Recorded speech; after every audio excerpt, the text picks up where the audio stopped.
ये पिछले अगर 10 साल में देखेंगे तो ये ऑकवर्डनेस अपनी चरम सीमा पे है। अगर इलॉन मस्क ये बोल देता है कि एक दिन एआई जो है वो ह्यूमंस को मार सकता है तो हाँ यार ये कैसी ऑकवर्ड बात बोल दी। हम दूर-दूर तक कोशिश करते हैं, हमें कोई अच्छी खबर ही नहीं आती। कोई लोग वेब 3 छोड़ रहे हैं, कोई लोग टेक्नोलॉजी छोड़ रहे हैं, कोई लोग वैसे ही निराश होके बैठ गए हैं। ऑकवर्डनेस शुरू हुई है हमारी ज़िंदगियों के अंदर, ये बढ़ती जा रही है और ये बढ़ते-बढ़ते ये 2030 तक जाएगी। आज की तारीख में शायद ही कोई ऐसा इंसान हो, जो अपने करियर को लेकर, अपनी एजुकेशन को लेकर, अपनी फैमिली के अंदर एजुकेशन और करियर को लेकर इनसिक्योर ना हो। अगर आपसे कोई आके सवाल पूछे कि मैं अपने बच्चे को बीटेक करवाऊँ या ना करवाऊँ, क्या ये सिंपल क्वेश्चन है कि ऑकवर्ड क्वेश्चन? हम जिस सिस्टम में रह रहे हैं, उस सिस्टम के अंदर कुछ ऐसा हो गया है कि वो सिस्टम अब हमारे काम का नहीं रहा है। मैं आपको ये इस बात का जवाब तो नहीं दे सकता हूँ कि आपको बीटेक करनी चाहिए या नहीं करनी चाहिए, पर मैं आपको हुँ, इस ऑकवर्डनेस को कैसे फेस करना है, हुँ, उसके बारे में कुछ बता सकता हूँ। ऑकवर्डनेस जो होती है, वो एक लेवल पर अच्छी चीज़ भी होती है और एक लेवल पर खराब भी होती है। अब मैरिज को लेकर हम बहुत किस्म की उलझनों के शिकार हैं। जैसे आजकल के लड़के-लड़कियाँ शादी करना ही नहीं चाहते।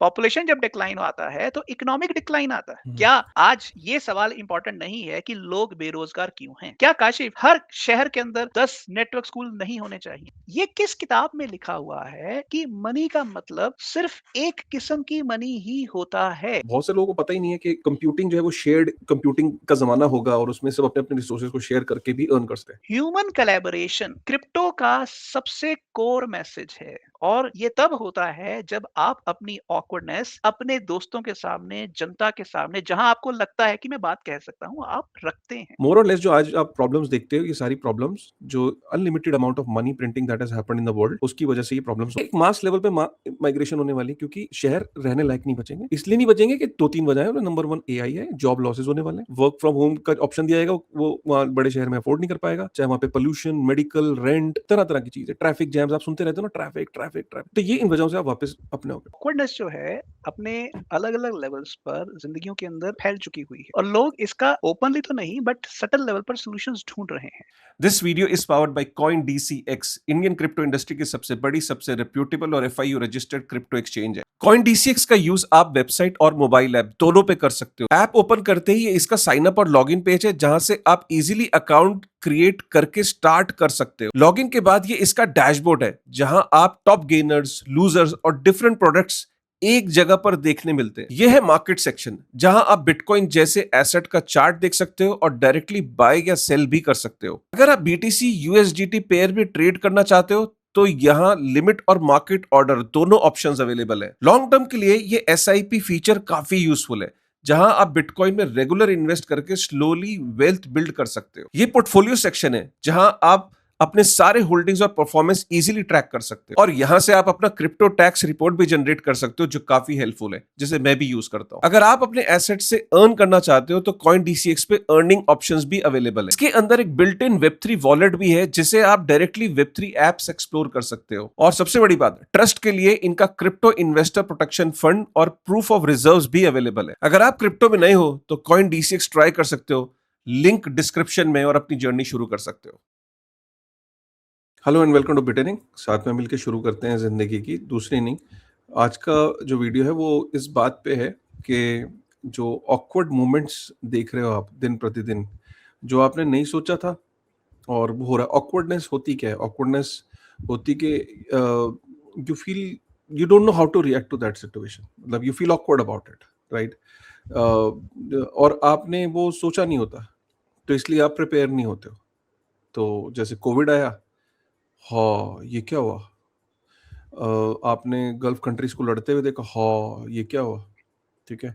कोविड के अंदर फिर सेकंड वेव आई, ऐसे ही आपके चारों तरफ कई ऑकवर्ड मोमेंट्स हैं जहाँ पे अचानक आपकी प्रमोशन नहीं हो रही, लोगों को निकाला जा रहा है, ठीक है? जॉब्स नहीं मिल रही।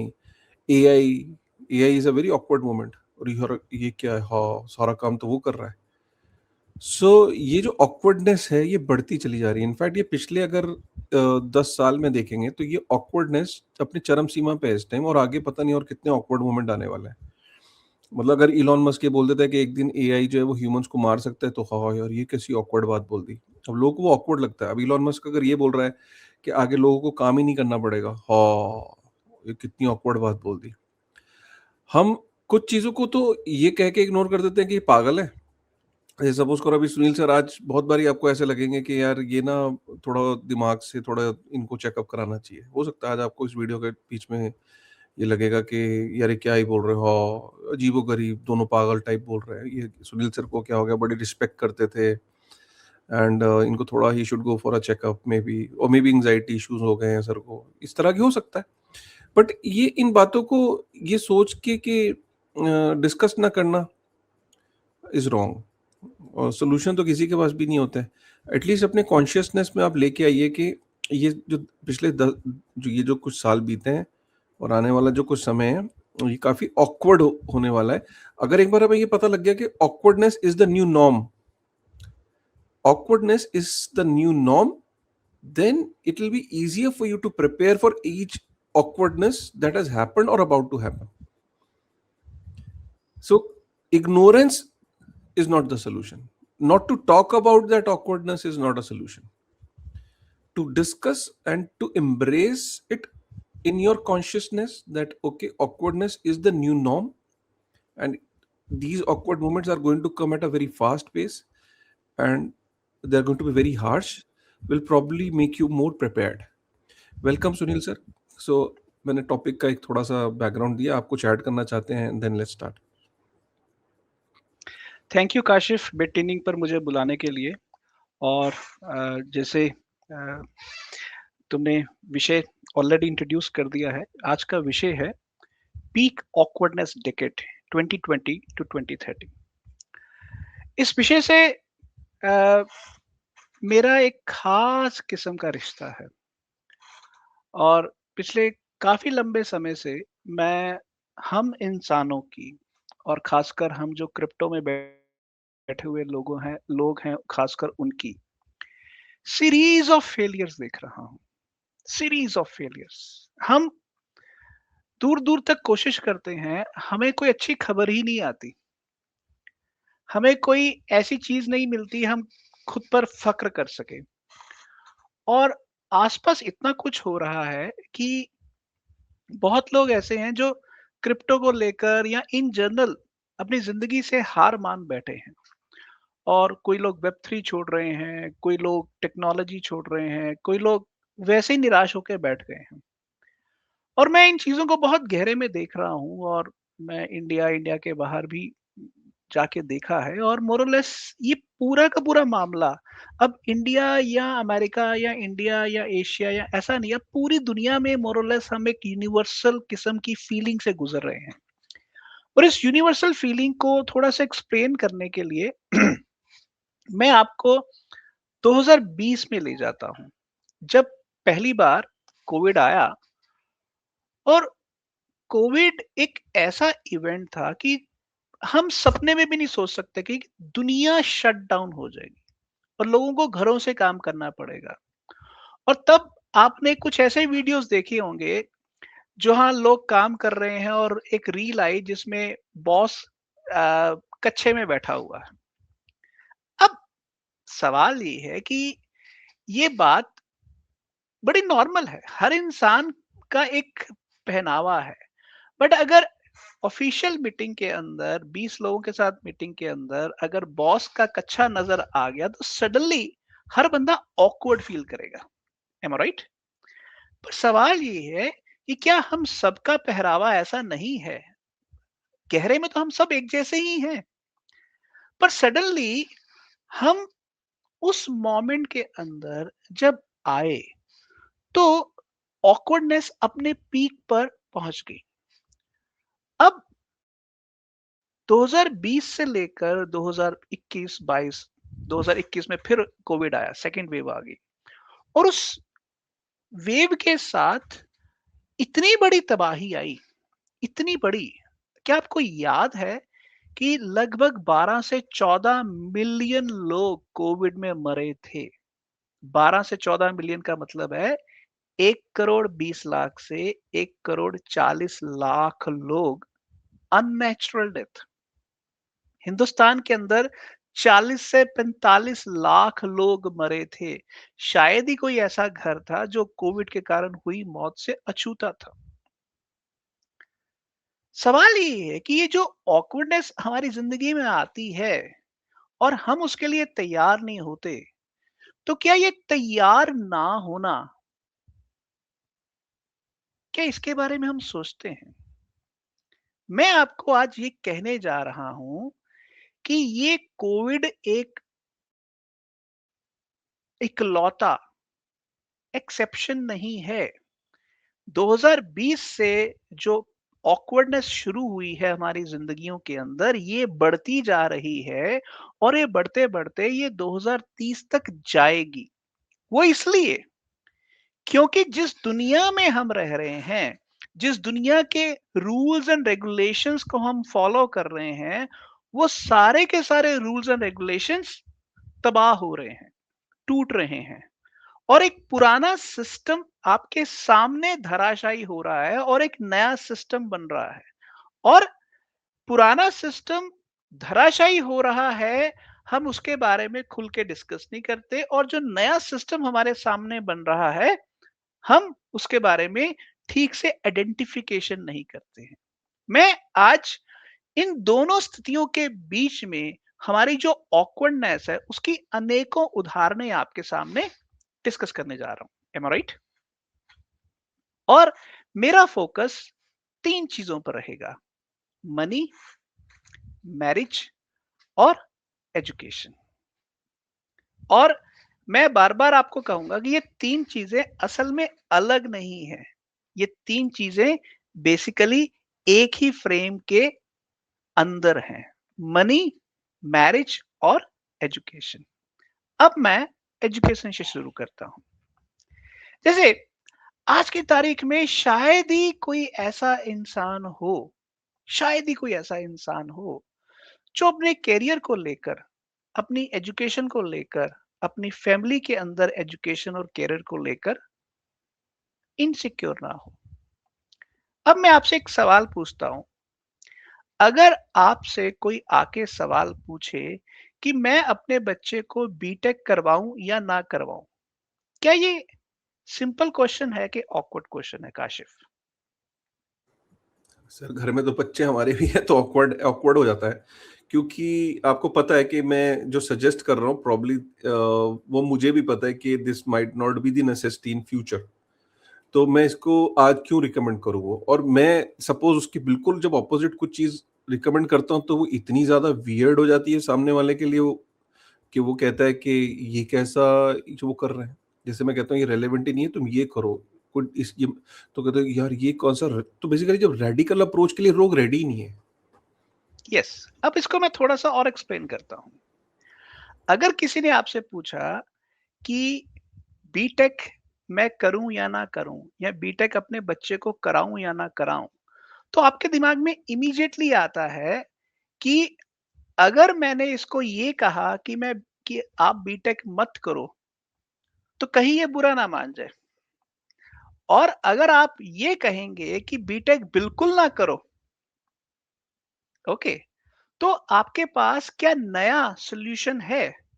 क्या आपके पास, आप मान लीजिए उसको ये कहना चाहते हैं कि 4 साल घुमक्कड़ी कर, दुनिया को महसूस कर, दुनिया को देखो, या 4 साल कोई स्टार्टअप बिल्ड करो। सवाल ये है कि घूमने का रास्ता, घुमक्कड़ी का रास्ता या स्टार्टअप बिल्ड करने का रास्ता, उसका एक ग्रामर नहीं बना हुआ। और जब ग्रामर नहीं बना हुआ है, तो आपके पास बीटेक का एक ग्रामर बना हुआ है, पर वो ग्रामर जो है आने वाले समय में फेल हो सकता है, जिसकी प्रोबेबिलिटी बहुत ज्यादा हाई है। अगर आप बीटेक करने की सलाह देते हैं, तो भी आपके गलत होने की बहुत हाई प्रोबेबिलिटी है, और अगर आप बीटेक ना करने की सलाह देते हैं, तो भी आपके गलत होने की हाई प्रोबेबिलिटी है। एम आई राइट? अब सवाल ये है कि अगर मान लीजिए आपका अपना बच्चा सेकेंड ईयर बीटेक में है, तो फिर आप क्या करेंगे? आपने मान लीजिए 40 लाख रुपए की बीटेक के लिए साइन अप किया था और 20 लाख की फीस आप ऑलरेडी पे कर चुके हैं। क्या आप बाकी का 20 लाख और पे करेंगे कि नहीं? तो सडनली आप एक ऐसी सिचुएशन में हैं जहां पर आप किसी को अपना दुख बताएंगे तो परेशानी है, नहीं बताएंगे तो परेशानी है। एम आई राइट? अब सवाल ये है कि ये जो सिचुएशन है, ये सिचुएशन क्या किसी सॉल्यूशन की तरफ बढ़ रही है? नो, ये सिचुएशन तो और ऑकवर्ड होती जा रही है। अब सवाल ये है कि ये जो ऑकवर्डनेस है, जब ये बढ़ती जा रही है, तो हमारे लिए सबसे इंपॉर्टेंट सवाल क्या है? हमारे लिए इंपॉर्टेंट सवाल ये है कि हम अपनी ऑकवर्डनेस को सोशली शेयर करें, उसका एक सोशल डिस्कोर्स बनाएं, और हम उस पॉइंट पर आके फेल हो जाते हैं। क्यों? क्योंकि हमें ऐसा लगता है कि अगर मैंने इस मुद्दे पर पहला कदम बढ़ाया, तो कहीं दुनिया मेरा मजाक ना उड़ाए, समाज मुझे गलत ना समझे। बेसिकली फियर की बात ऑलराइट, कर रहे हैं, डर। या वो फियर भी है, बट फियर फियर नॉर्मली क्या होता है कि आपको पता है कि भाई ये रास्ते में मुझे जाना ही नहीं है, बट एक ऑकवर्डनेस ऐसी होती है कि आपको लगता है कि करनी भी चाहिए बात, और करने से डर भी लगता है। आप कहीं ना कहीं एक कदम आगे, दो कदम पीछे, दो कदम आगे, चार कदम पीछे के बीच भी दुविधा में फंसे रहते हैं। सवाल ये है कि ये कोई रेबेलियन की बात नहीं मैं कर रहा हूं, ये मैं कोई डायरेक्ट चॉइस की बात नहीं कर रहा हूं। मैं यहाँ ये बात कह रहा हूं कि ये एक ऐसी स्थिति है जिसमें एक कदम आगे भी आप बढ़ना चाहते हैं, फिर दो कदम पीछे हट जाते हैं, फिर दो कदम आगे बढ़ना चाहते हैं, फिर चार कदम पीछे हट जाते हैं। ये कैसी स्थिति है? और इस स्थिति के अंदर मैं आपको एक और उदाहरण देता हूं।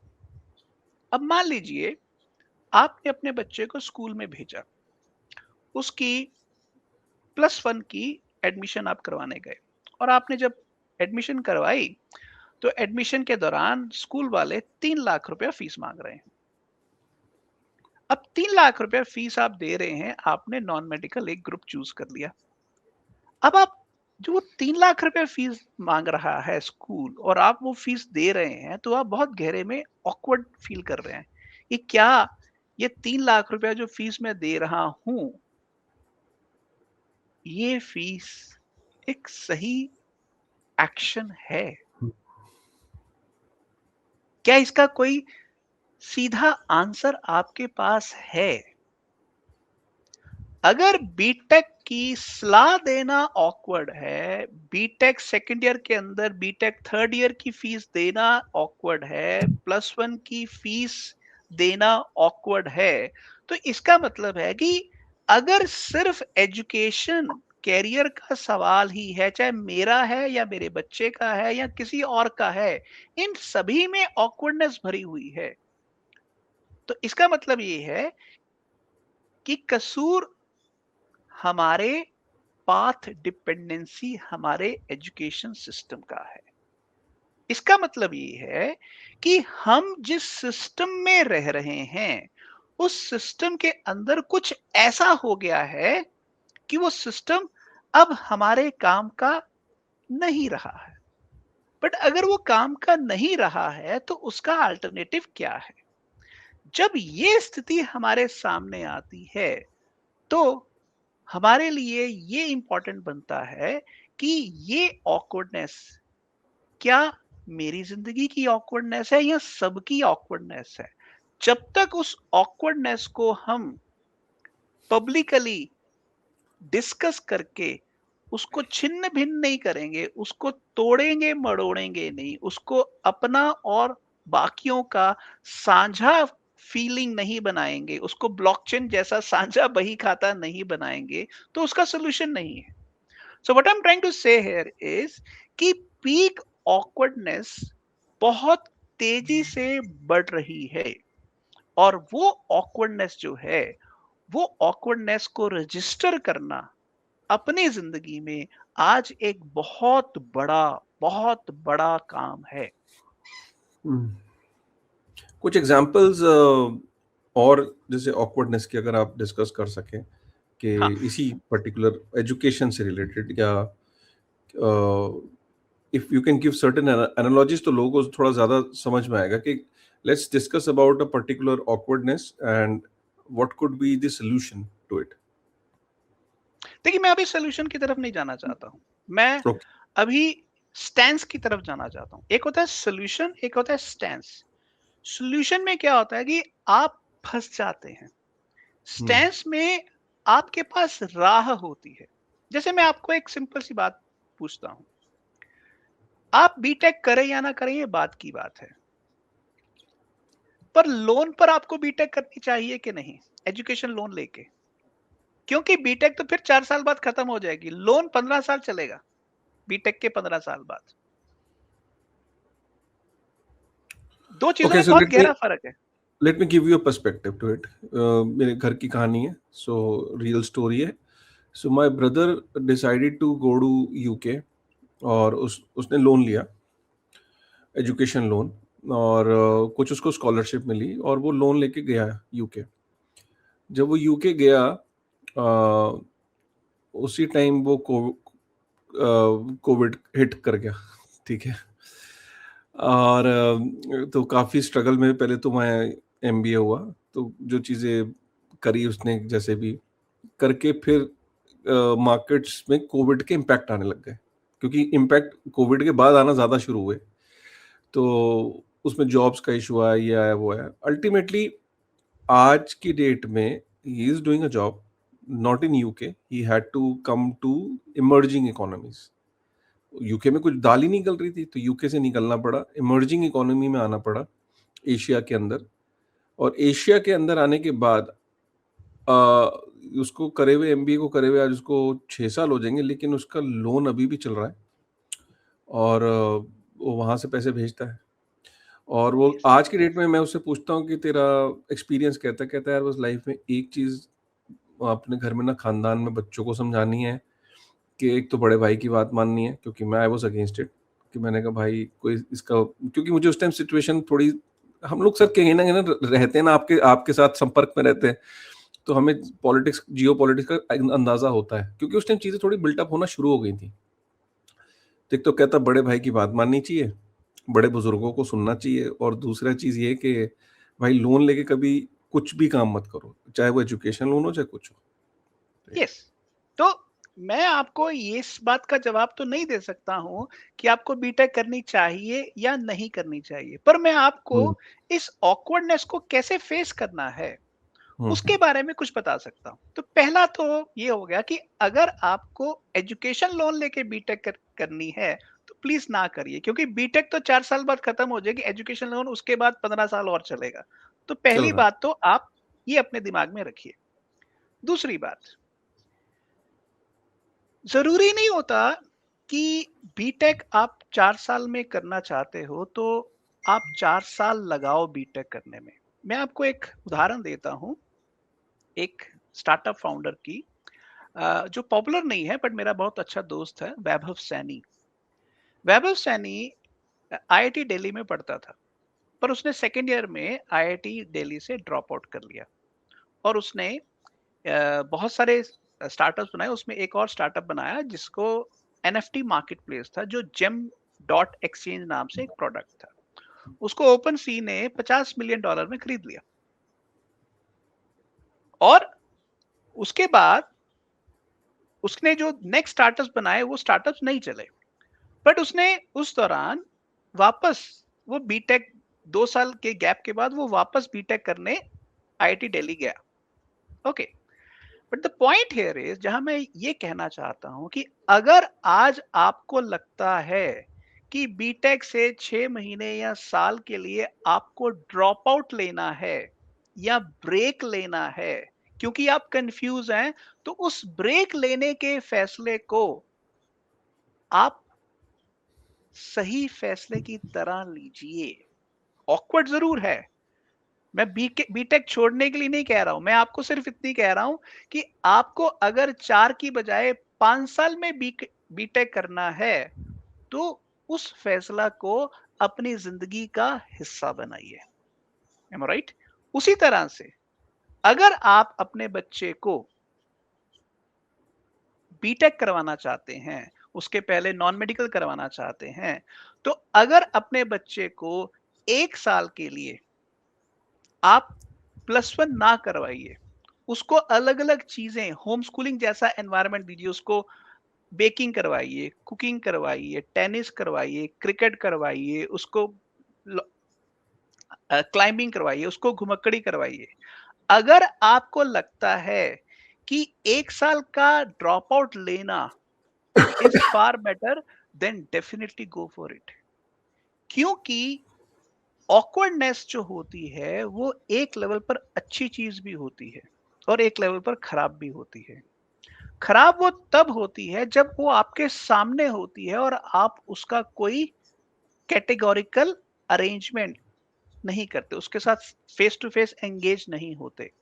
और वो अच्छी इसलिए होती है कि जब वो ऑकवर्डनेस आपके भीतर पैदा होती है, तो सडनली आपसे कुछ फंडामेंटल सवाल पूछ रही होती है। और उस फंडामेंटल सवाल का अगर आपके पास परफेक्ट सोल्यूशन नहीं भी है, तो कम से कम लेस देन परफेक्ट सोल्यूशन जरूर होना चाहिए। तो पहली बात कि आपको एजुकेशन लोन लेके बीटेक नहीं करनी चाहिए। दूसरी बात, अगर बीटेक के दौरान 4 से 5 साल में आप बीटेक कर सकते हैं, तो उस आइडिया को आपको रिजेक्ट नहीं करना चाहिए। और अगर अपने बच्चे को आप प्लस 1 प्लस 2 नॉन मेडिकल करवाना चाहते हैं, तो उससे पहले अगर आप 1 साल का ब्रेक लेना चाहते हैं, तो वो ब्रेक गलत बात नहीं है। हो सकता है कि उस 1 साल के पीरियड में शायद आपको दुनिया देखने का एक बेटर नज़रिया मिले। ऐसा हमारे घर में ऐसा हुआ है। What I am trying to say here is कि जरूरी नहीं होता है कि सारे सॉल्यूशन तश्तरी में रख के आपके पास अवेलेबल होंगे। ऑकवर्डनेस आपको जिंदगी में ये सिखाती है कि इन सॉल्यूशंस को अगर अपनी जिंदगी का हिस्सा बनाना है, तो स्टेप बाय स्टेप आप कैसे बढ़ें। एम आई राइट? एब्सोल्युटली। और ये तो सिर्फ एजुकेशन की बात है। अब मैं आपसे एक और थोड़ा-सा आपसे एक बात करता हूँ। आपका बच्चा मान लीजिए 8वीं क्लास में पढ़ता है और आप एक बहुत महँगे स्कूल में उसको पढ़ा रहे हैं, फिर आप उसको ट्यूशन भी भेज रहे हैं और आप एक दिन खुद से पूछते हैं कि यार इतना हम पढ़ाई पर खर्चा कर रहे हैं, क्या ये सही चीज़ है? बच्चा भी खुश नहीं है, हम भी खुश नहीं है, बच्चे को डाँट रहे हैं, बच्चे को सज़ा दे रहे हैं कि वो पढ़ाई में कुछ कर ले। पर सवाल ये है कि अगर हम खर्चा भी कर रहे हैं और रिजल्ट्स नहीं आ रहे और हम ये सोच रहे हैं ये 10th करेगा, फिर प्लस 1 प्लस 2 करेगा, फिर बीटेक या एमबीबीएस या कुछ और करेगा, उसके बाद वो अपने कमाने लायक हो जाएगा। सवाल ये है कि क्या हम अपने घर में उस बच्चे को एक काम कहें, छोटी सी बात, लड़का हो या लड़की, दैट डजंट मैटर, बेटा आज का खाना तू बना, सब्जी हमने बना दी है, माँ ने बना दी है, आज की रोटी तू पका। ऑकवर्ड है, एम आई राइट काशिफ? हाँ जी। बट क्या ये बहुत बड़ा ऑकवर्ड है? क्या हम अपने बच्चे को घर में खाना खुद बनाने को नहीं कह सकते? सर्वाइवल स्किल है वैसे अगर आप देखा जाए, यस, इसमें बुरी बात क्योंकि क्या है? अगेन अगेन एन एग्जांपल, जब ये भाई मेरा यूके गया तो इसको कहता है कि भाई एमबीए तो ठीक है जो मैंने किया वहां से, वो शायद इंडिया में भी इससे बेटर एमबीए होता है। वहाँ पे ठीक है कि एनवायरनमेंट मिला, बाकी जो सबसे बड़ा स्किल उसने सीखा वो खाना बनाना सीख लिया उसने, यस, क्योंकि उसकी वो मजबूरी थी। बहुत शानदार रोटी बनाता है, चिकन बिरयानी, वेजिटेरियन पिज्जा, कुछ भी बनवा लो आज की डेट में।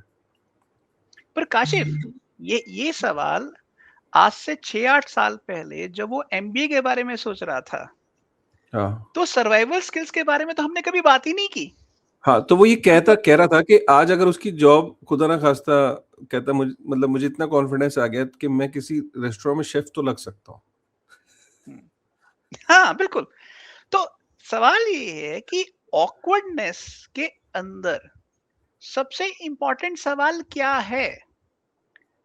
हम्म, ऑकवर्डनेस के अंदर सबसे इंपॉर्टेंट सवाल है कि हमारा कॉन्फिडेंस बेहतर दिशा में जाए कि खराब दिशा में जाए।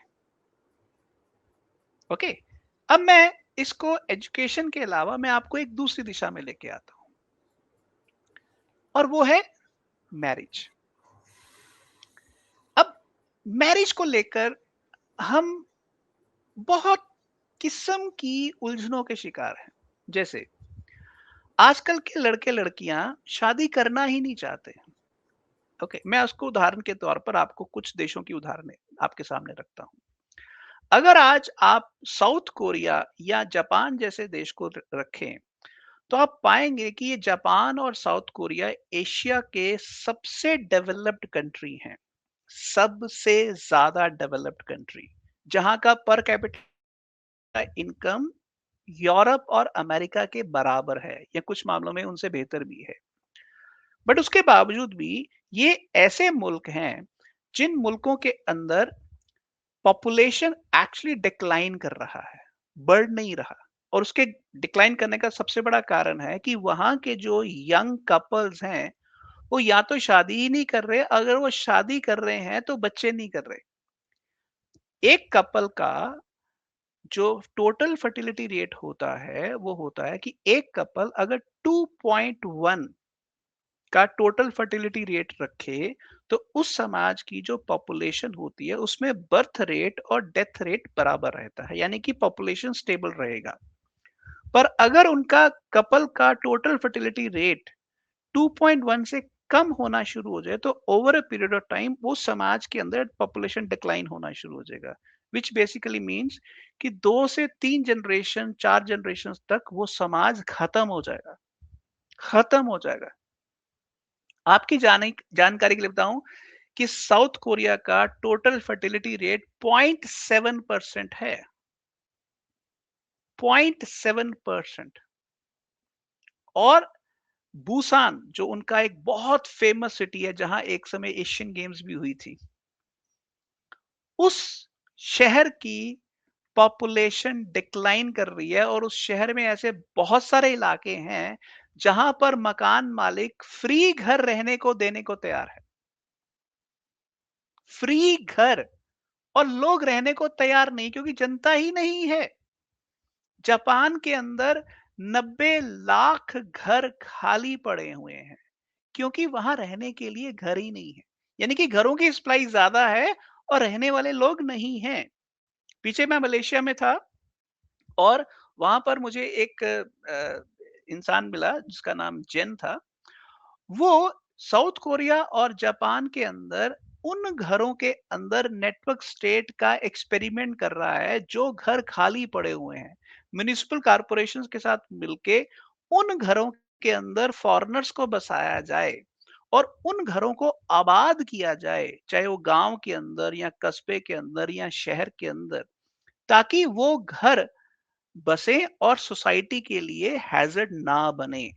आप सोचिए, एक शहर में अगर 4 लाख घर खाली पड़े हुए हैं, उनमें चोर उचक्के आके रहेंगे, उसमें जानवर आके रहेंगे, उसमें गंदगी मचेगी, और वो समाज के लिए कितना बड़ा नुकसान हो सकता है। अब इसी चीज को आप खुद के साथ जोड़ के देखिए कि अगर ये ऑकवर्डनेस जो जापान और साउथ साउथ कोरिया जैसे देशों में है, अगर ये आपको अपने शहर में, अपने परिवार में, अपने समाज में नजर आ रही है कि जब यंगस्टर शादी नहीं करेंगे, तो इसका रिजल्ट क्या होगा? इसका रिजल्ट होगा प्राइमरी स्कूलों के अंदर एडमिशन डाउन चला जाएगा। जापान और साउथ कोरिया में ऐसे बहुत सारे प्राइमरी स्कूल हैं जो बंद हो चुके हैं। डायपर सेल कम हो चुकी हुई है। और क्योंकि अब लोग शादी नहीं कर रहे, बच्चे नहीं पैदा कर रहे, तो कारों की सेल कम हो रही है, घरों की सेल कम हो रही है। पॉपुलेशन जब डिक्लाइन आता है तो इकोनॉमिक डिक्लाइन आता है।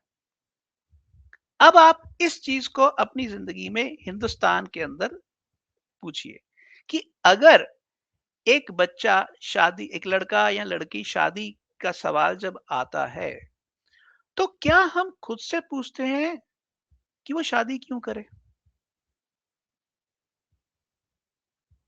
खासकर तब जब उसको अपने कैरियर के बारे में कोई डायरेक्शन ही नहीं है, कोई एश्योरेंस ही नहीं है। और अगर वो शादी ना करे तो अपने अकेलेपन से वो कैसे लड़े? क्या इस सवाल का हमारे पास जवाब है?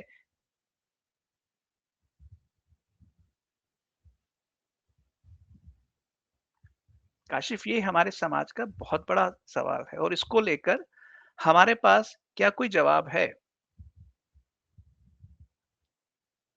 जी, बेसिकली सीन तो खराब है, क्योंकि more and more people are finding themselves in a situation where they say कि यार पता नहीं हम अफोर्ड कर सकते हैं, नहीं कर सकते हैं, हम रेडी हैं कि नहीं शादी के लिए। और शादी की उम्रें बहुत डिले हो रही हैं। यस, जैसे अगर मैं शादी आपको शादी शादी हो भी रही है तो हाँ, बहुत डिले होके हो रही है, वो भी पीयर प्रेशर में, यस, कि यार उम्र निकल जाएगी, उम्र निकल जाएगी। तो पहले ऐसा नहीं होता था। अब नॉर्मली देख रहा हूँ कि लड़का 32-33 में शादी कर रहा है, और लड़की की एज भी काफ़ी हो जाती है, अब 28-29 तक भी हो जाता है, 30 भी क्रॉस कर रहे हैं। So yes. ये अब कहीं न कहीं एक एक मानसिक तौर पे मैं सोसाइटीज़ में आप आस-पास लोगों को डिस्कस करते देखता हूँ कि अभी सेटल हो जाएँ। ये सेटल वर्ड की डेफिनिशन नहीं है, ये ऑकवर्ड मोमेंट है। जब उनसे पूछो कि सेटलमेंट का क्या मतलब है, तो वो ऑकवर्डली बताते हैं कि हम अभी यस, रेडी नहीं हैं। यस। अब जैसे आप किसी भी गायनेकोलॉजिस्ट से बात करें, तो एक गायनेकोलॉजिस्ट ये कहेगा कि एक लड़की की जो एज 19 से लेकर 24-25 तक की जो एज होती है, उसके अंदर अगर वो बच्चे पैदा करती है, मदर बनती है, तो उसकी सेहत पर नेगेटिव असर सबसे कम पड़ता है और बच्चे हेल्दी पैदा होते हैं। पर अगर आज आप किसी भी फीमेल को 19 से लेकर 25 की एज के बीच में मदर बनने को कहोगे, तो ये अपने आप में एक कंप्लीटली ऑकवर्ड क्वेश्चन बन जाता है। ऑकवर्ड फीलिंग पैदा कर देता है। और दूसरी बात, अगर एक फीमेल 30 के बाद और 30 और 35 की एज के अंदर अगर माँ बनती है, तो उसकी माँ बनने की संभावनाएं कम होनी शुरू हो जाती है। उसकी हेल्थ और बच्चे की हेल्थ दोनों के अंदर एक सीरियस रिस्क रहता है। मैं ये नहीं कहता हूं कि वो माँ बन नहीं सकती, but the problem here is कि सोसाइटी के लेवल पर क्या ये एक बहुत बड़ा सवाल नहीं है कि औरत को किस एज में माँ बनना चाहिए? 19 से 25 के बीच में या 30 से 40 के बीच में? ये है हमारे समाज का सबसे बड़ा ऑकवर्ड क्वेश्चन। और इस ऑकवर्ड क्वेश्चन को हैंडल करने का हमारे पास क्या मैकेनिज्म है? जैसे अगर हम ये सवाल पूछते हैं कि लोग शादी क्यों करें? इसका मैं आपकी बात में एक चीज़ ऐड कर रहा हूँ। I don't know how many people have realised कि जब वो एफएम सुनते हैं या शहर में घूमते हैं, आपने बोर्ड देखे हैं कभी? अगर टोटल आपके मार्केट में जितने भी डिजिटल बोर्ड्स लगे हैं, ये होर्डिंग्स जिसे कहते हैं, बिल बोर्ड्स, और एफएम पे जो ऐड आता है, लोकली कभी आप नोट करना, आफ्टर एवरी 3 ऐड और 4 ad there is an ad of IVF. कभी पता नहीं आप लोग ध्यान देते नहीं देते, मैं इन ट्रेंड्स को देखता हूँ। तो ये आईवीएफ ऐसे बिक रहा है जैसे रिन की टिकिया बिकती है ना, किसी ज़माने में जैसे डिटर्जेंट बिकते थे, शैम्पू बिकते थे। तो आईवीएफ का इस तरीके से प्रचार हो रहा है, तो कई बार मैं ये सोचता हूँ कि आईवीएफ कितना कॉमन हो गया है, कितने कॉमन हो गया है क्लिनिक्स आईवीएफ के। और ये आईवीएफ, इन विट्रो फर्टिलाइजेशन, एक आर्टिफिशियल तरीका है जिससे लड़का लड़की पति पत्नी इंश्योर करते हैं कि बच्चा हो। हुँ, बट इन रियलिटी मैं आपको बताता हूँ कि आईवीएफ एक खासा पेनफुल और एम्बेरसिंग प्रोसीजर है और बहुत महंगा भी पड़ता है। जरूरी नहीं है कि ये पहली बार हो। मैक्सिमम केसेस में कई बार 6 बार, 8 बार, 10 बार कोशिश करने के बाद, 2 साल, 3 साल, 4 साल कोशिश करने के बाद आईवीएफ सक्सेसफुल होता है और इसकी कॉस्ट कई बार 2 लाख, 4 लाख, 8 लाख तक पहुंच सकती है। आप सोच के देखिए कि आपने एक ऑकवर्ड मोमेंट अवॉइड करने के चक्कर में एक कॉम्प्रोमाइज किया कि आपने 19 से 25 के बीच में शादी करने के फैसले को रिजेक्ट किया, क्योंकि आपको लगता था कि वो ऑकवर्ड है। और उसके बाद वो ऑकवर्डनेस आपको एक ऐसे ट्रैप में शामिल कर रही है कि वो ट्रैप आपके लिए बढ़ता ही जा रहा है। और दूसरी बात, ये तो हो गया कि जो शादियां हो जाती हैं, क्या आप जानते हैं कि समाज के अंदर इस समय unmarried single main and women की पॉपुलेशन क्या है? हम्म, हिंदुस्तान के अंदर सिंगल मेन एंड वुमेन की पॉपुलेशन इस समय इस समय लगभग 20 करोड़ के आसपास है। हम्म, 20 करोड़ से ज्यादा सिंगल मेन एंड वुमेन जिन्होंने शादी तो की उम्मीद छोड़ दी है। राइट। तो मैं आपको तो इनका एक आईवीएफ अकेलापन का कैसे नंबर दूर मेरे होगा? सामने। हाँ, मैंने चैट जीपीटी से पूछा, तो वो बता रहा है कि 2.5 लाख आईवीएफ साइकिल्स परफॉर्म हो चुकी हैं, एनुअली होती हैं, जो कि 2030 में 4 लाख होंगी। 4 लाख साइकिल्स। ठीक है, तो सोचिए, 2,000 आईवीएफ सेंटर्स हैं इस टाइम। यस। तो सवाल और यहाँ पंद्रह ये पंद्रह है। 15% 15 से 20% कपल्स जो है इनफर्टिलिटी इशू फेस कर रहे हैं। 20% पे यस, पहुंच गई ये फिगर। इनफर्टिलिटी इस हम्म, लेवल की, यानी हम्म, कि हमने अपने बच्चों को कैरियर कॉन्शियस तो बना दिया, पर कैरियर कॉन्शियस बनाने के चक्कर में उनकी शादी डिले हुई तो बच्चा डिले हुआ, उनकी बायोलॉजी बदल गई, और नतीजा ये हुआ कि इनफर्टिलिटी हमारे समाज में बहुत बड़े लेवल पर बढ़ गई। क्या एक समाज के पास इस अनफर्टिलिटी के फिनोमिनन का कोई जेन्युइन सॉल्यूशन है? Answer is no.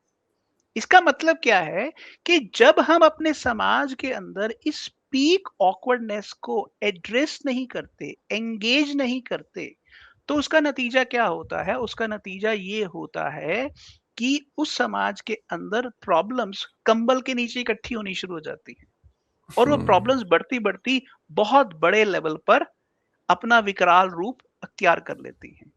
आप खुद से सोच के देखिए कि जिस समाज के अंदर 20 करोड़ यंगस्टर्स सिंगल्स हों और उनको शादी की उम्मीद ना रहे, वो समाज का रूप कैसा बनेगा? उस समाज के अंदर आप क्या कह सकते हैं कि इस समाज की बागडोर नौजवानों के हाथ में है? क्या आप ये कह सकते हैं? क्या उस समाज में आप ये कह सकते हैं कि इस समाज का डेमोग्राफिक डिविडेंड प्लस जाएगा कि नेगेटिव जाएगा? हम्म, क्या आज ये सवाल इंपॉर्टेंट नहीं है कि लोग बेरोजगार क्यों हैं? अब मैं लास्ट पॉइंट पर आता हूं, मनी के ऊपर। ओके। अब सवाल ये है कि जब हम मनी की बात कहते हैं तो हम मनी को नॉर्मली एक ही रूप में लेते हैं। मनी का मतलब इंडिया के अंदर रुपी, यूरोप के अंदर यूरो, अमेरिका के अंदर डॉलर, चाइना के अंदर युआन। एम आई राइट? ओके। पर सवाल ये है कि आप ऐसा क्यों नहीं कह सकते कि मैंने आज मैंने आज 10 एनएफटी कमाए, मैंने आज फाइल क्वाइन के 10 टोकन कमाए, मैंने आज बैट के 20 टोकन कमाए, मैंने आज इथीरियम का 0.1 ईथर कमाया। ऐसा क्यों नहीं हो सकता? ऐसा क्यों नहीं हो सकता? ये किस किताब में लिखा हुआ है कि मनी का मतलब सिर्फ एक किस्म की मनी ही होता है? मनी का फंडामेंटल मतलब होता है सोशल कोऑर्डिनेशन। और अगर आज वो सोशल कोऑर्डिनेशन फेल हो रहा है, तो इसका मतलब है कि आपकी एक फॉर्म ऑफ मनी के ऊपर जो डिपेंडेंस है वो फेल हो रही है। आप ये सोच के बैठे थे कि मुझे 2 लाख रुपए की नौकरी मिलेगी, नहीं मिली। आप ये सोच के बैठे थे कि मैं 50 लाख रुपए अपने बिज़नेस से कमाऊँगा, वो आप नहीं कमा पाए। Got it. पर सवाल ये है कि ये जो ऑकवर्डनेस है आपके अंदर कि मैं नहीं कमा पाया या मैं नहीं कमा पा रहा हूँ, ये ऑकवर्डनेस इसलिए है कि आपने मनी की सिर्फ एक ही डेफिनेशन बनाई।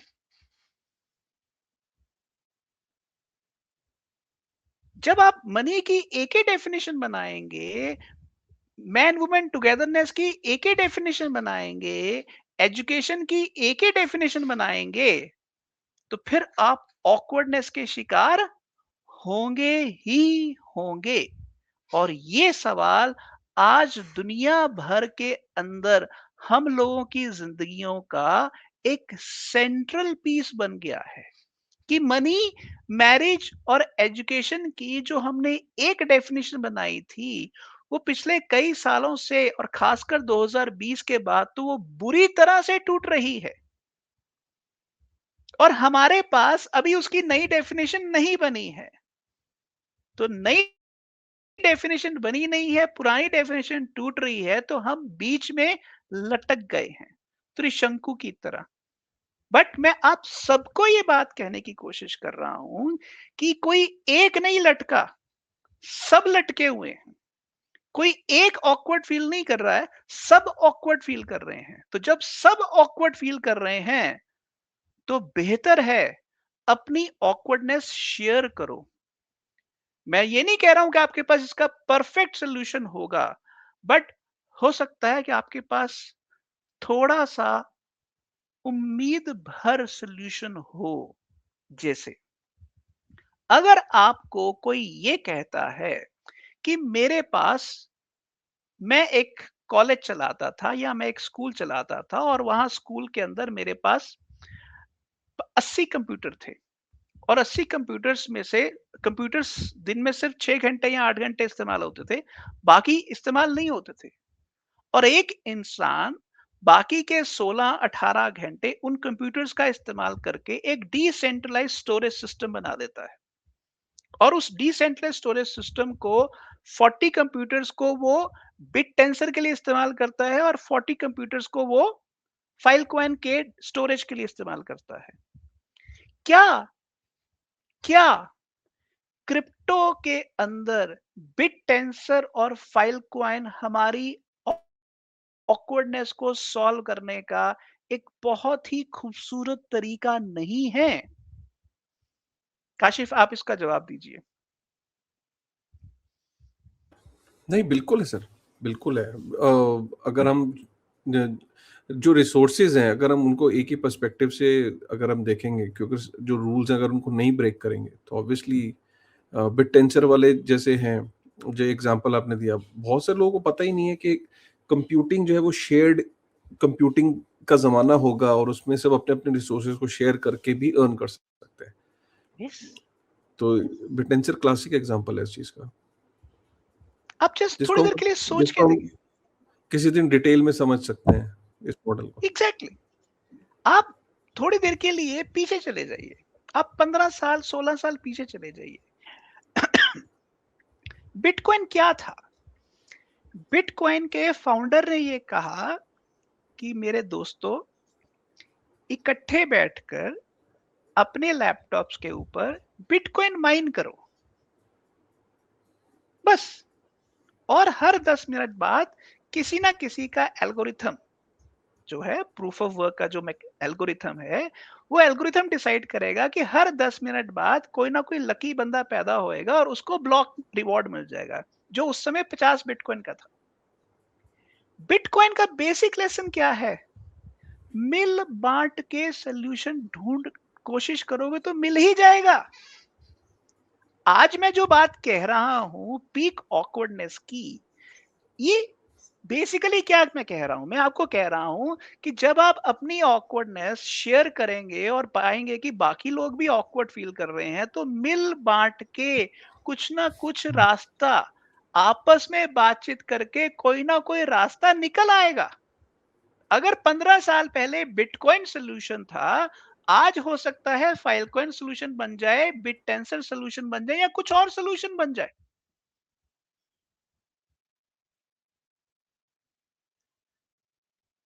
क्या हिंदुस्तान के अंदर डिसेंट्रलाइज एजुकेशन का चैट जीपीटी का यूज करके या क्लॉड का यूज करके क्या डिसेंट्रलाइज एजुकेशन का एक नया प्रोजेक्ट नहीं बनाया जा सकता? बनाया जा सकता है। बट बट आज हम उस ऑकवर्डनेस को जब अपने जिंदगी के तंग गलियारों से निकाल के सबके सामने रखेंगे तो सॉल्यूशन निकलेगा। आज फॉर एग्जांपल आपकी जेब में पैसा नहीं है, आप अपने बच्चे के स्कूल की फीस नहीं दे सकते, तो शर्म मत करिए, बताइए लोगों को। अगर आपके बच्चे का पढ़ाई में मन नहीं लग रहा है, तो शर्म मत करिए, बताइए दोस्तों को। अगर आप शादी करना नहीं चाहते हैं, तो बताइए, शर्म मत करिए। जिंदगी के अंदर इस समय हर इंसान की जिंदगी के अंदर एक नहीं, दर्जनों किस्म के पीक ऑकवर्ड मोमेंट भरे हुए हैं। और मैं ये कह रहा हूं, क्रिप्टो वेल्थ वेव नहीं है, क्रिप्टो कोलैबोरेशन कल्चर का नाम है। इस कोलैबोरेशन कल्चर के अंदर ही रास्ते हैं। उन रास्तों पे चलने से ही हमारे पास एक बेहतर फ्यूचर आएगा। मैं आपको ये कह रहा हूं कि 2020 में जो पीक ऑकवर्डनेस की शुरुआत हुई थी, ये 2030 तक पहुंचते पहुंचते एक peak wealth wave, peak solution, peak grammar में बदल सकता है, प्रोवाइडेड हम इसको शेयर करें, प्रोवाइडेड हम इस बात से घबराएं मत कि मेरी पीक ऑकवर्डनेस किसी और की नहीं है। हकीकत है कि वो सांझी है। ये टॉपिक आज आप सबके सामने रखने का पर्पस ही ये है कि हो सकता है कोई एमबीए से उतना ना सीख पाए जो खुद घर में खाना बनाना सीखने से बेहतर सीख ले। क्या आप जानते हैं कि आज की तारीख में अपने घर में झाड़ू पोछा करना एक बहुत जरूरी कला है, जिससे आपकी सेहत भी अच्छी रहती है और पैसे भी बचते हैं। अब ये कोई सेंट्रल क्वेश्चन नहीं है कि आपको झाड़ू पोछा खुद करना चाहिए, बट सवाल ये है कि आप क्या अगर करते भी हैं तो आप किसी को बताएंगे कि मैं अपने घर में झाड़ू पोछा खुद करता हूं, या मैं अपने घर के अंदर कपड़े धो के खुद तार पर डालता हूं। बातें बड़ी छोटी छोटी हैं, बट मैं ये आपको बात समझाने की कोशिश कर रहा हूं कि जिंदगी इन छोटे छोटे मोमेंट्स को ट्रांसपेरेंसी के साथ डील करने में है। और हर इंसान के साथ आप छुआ अछूत छूत का रिश्ता मत रखिए। हर इंसान के पास कुछ ऑफर करने को है, कुछ सिखाने को है और कुछ सीखने को है। ये है हमारी जिंदगी का सही स्वरूप। और क्रिप्टो का जो ट्रू डेफिनेशन है वो है कोलैबोरेशन। कुछ मेरा, कुछ तेरा, कुछ हम सबका। जब कुछ मेरा, कुछ तेरा, कुछ हम सबका आपस में जुड़ेंगे तो सॉल्यूशंस बिल्ड होंगे, और सॉल्यूशंस बिल्ड होंगे तो वेल्थ बिल्ड होएगा।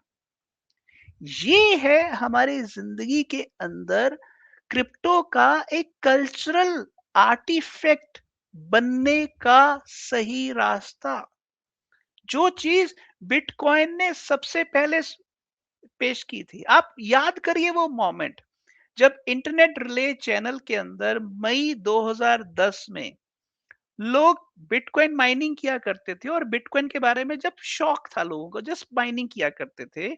और एक बिटकॉइन माइनर ने ये कहा कि मुझे और मेरी बेटी को भूख लग रही है, और मुझे कोई, मतलब उसके पास पैसे नहीं थे, मुझे कोई 2 पिज्जा मंगवा दे, मैं उसको 10,000 बिटकॉइन दूंगा। आप उस मोमेंट की खूबसूरती देखिए।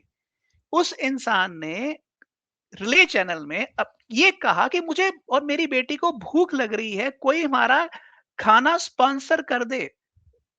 एक गरीब पिता के लिए ये एक बहुत ही ऑकवर्ड मोमेंट है। पर उस ऑकवर्डनेस के अंदर क्या हुआ?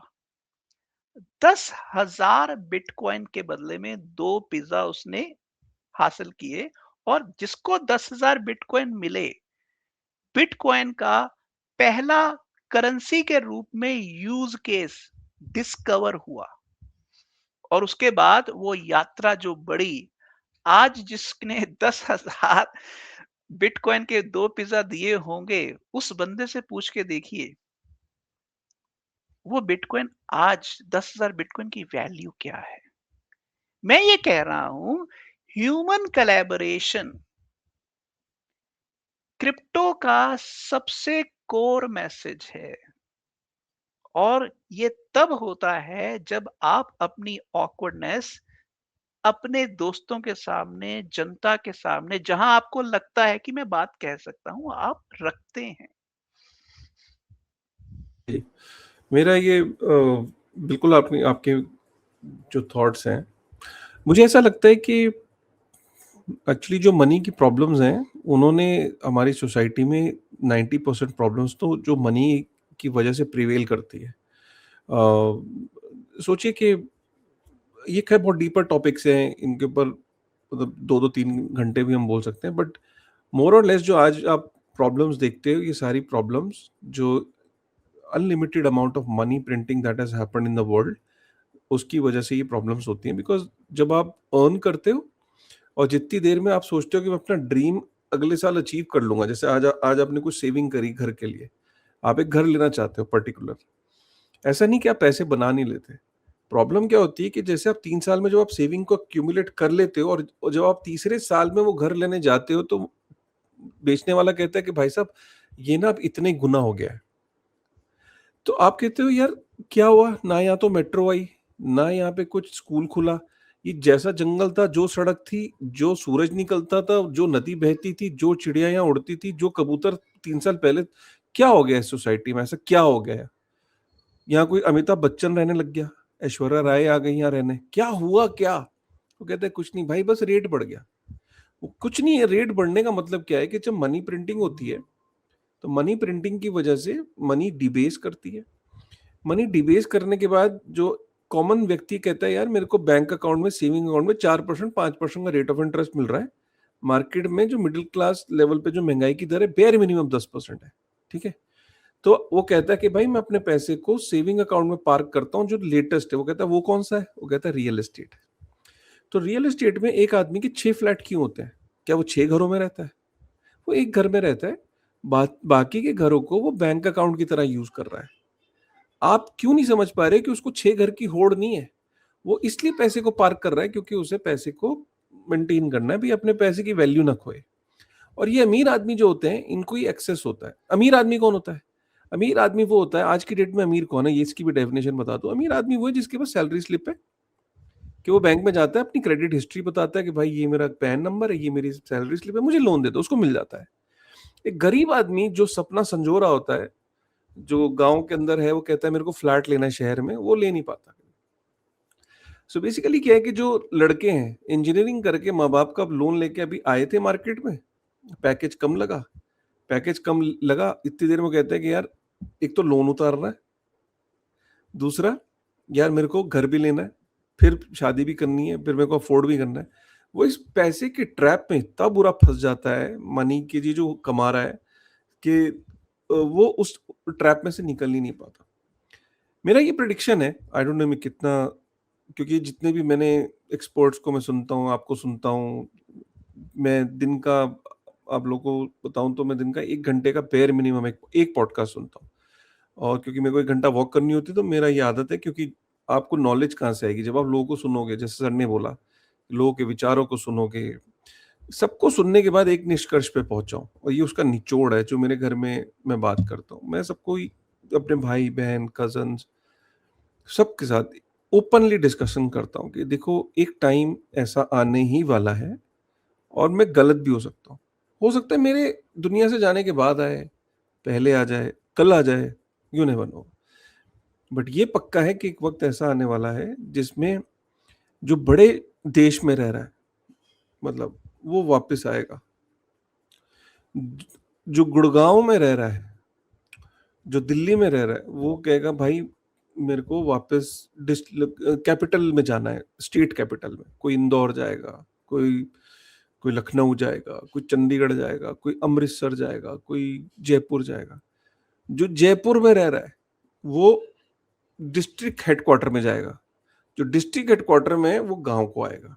और ये Yes. विपरीत साइकिल चलती रहेगी। अगले जिस दिन भी साइकिल शुरू तो हो ही चुकी है, आपको फील नहीं हो रहा, पर अपने आप इर्द गिर्द लोगों को सोसाइटीज में इवैल्यूएट करना शुरू करो। 2-3 फैमिलीज आपको दिखने लग गई। वो कहती थी मैं बैंगलोर में रहता था, वो कहता मैं दिल्ली में रहता था, मैं वापस आ गया। ठीक है, ये आप इसका सर्वे करना शुरू कर दो।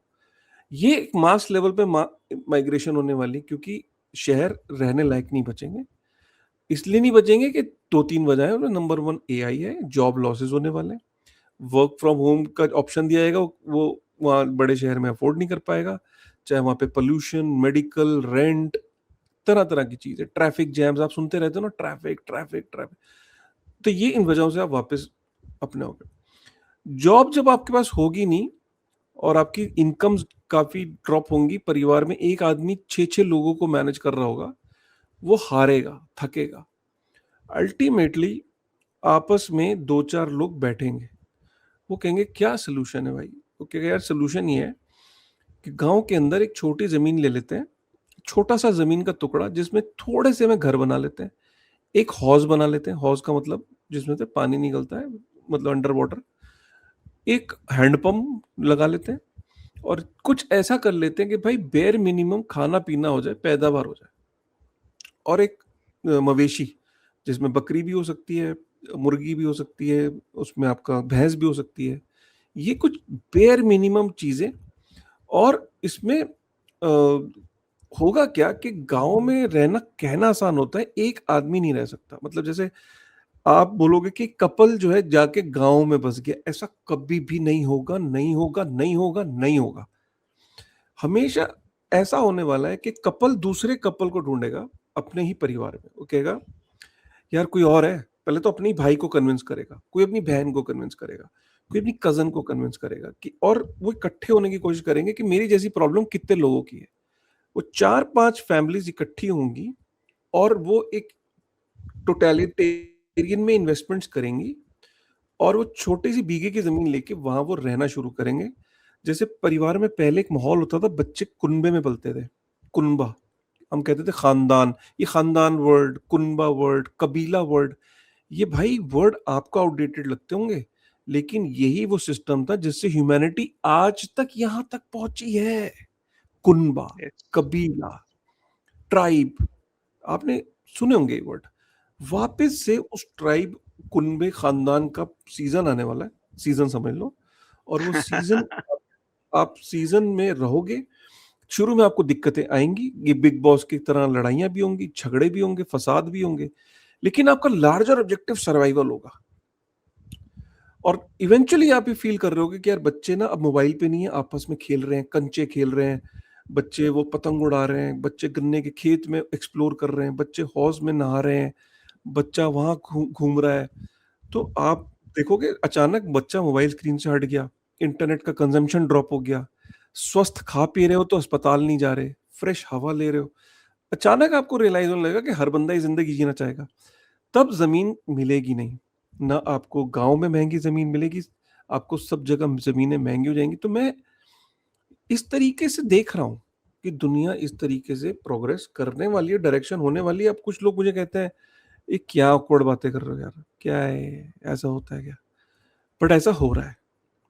अगर Yes. आपको यकीन नहीं आता तो एक दिन जो भी इस पॉडकास्ट को सुन रहे हैं लोग, अपने बाइक और कार उठाइए, सिंपल फॉर्मूला है, एक दिन डेडिकेट करिए अपने 25 किलोमीटर दूर जो आपके शहर से बाहर जो गांव लगता है, सबसे पहला जो गांव पड़ता है, उस पे जाके वहां के प्रॉपर्टी डीलर से या वहां के प्रधान से मिलिए और बोलिए भाई साहब यहाँ पे क्या रेट चल रहा है।